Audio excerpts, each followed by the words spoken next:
Are there any sort of tips you can share in terms of success or what people should be thinking about when it comes down to growth or landing and expanding? Certainly, we could probably do a separate podcast on challenges of international expansion for startups. I think we've gotten a lot better at this over time. Early mistakes we made were probably one thing, which I'll call like the hurry up and wait problem. Like when we were expanding to the UK, I wanted to sort of put out feelers in the market. So I had tons of landlord meetings, some early sales meeting. And when our early customers said, great, this sounds interesting, we'd love to work with you, we sort of weren't ready. Our products weren't ready. Our team wasn't ready to actually serve our clients effectively.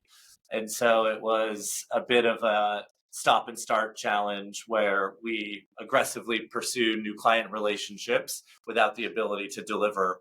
We had to wait 6 months basically until we could. And I wish we had done that more seamlessly in the early days. Byron and Rich, and I'm sure you've had various sort of products that are pitched to you as well. Is there anything you can share about poor pitches or what makes a good pitch? Sure. I think for us, as you said, we've talked to hundreds of vendors, right?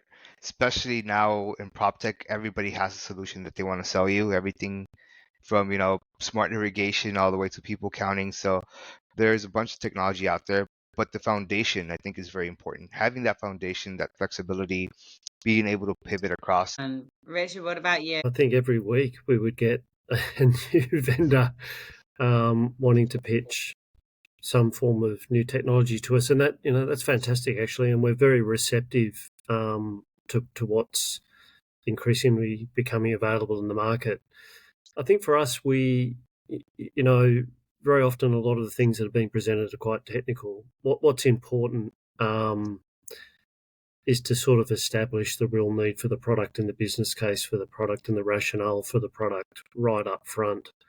Because I find I'll pull some of other business unit leaders into the room, and I can see them losing interest if they can't readily identify what that business case is going to be.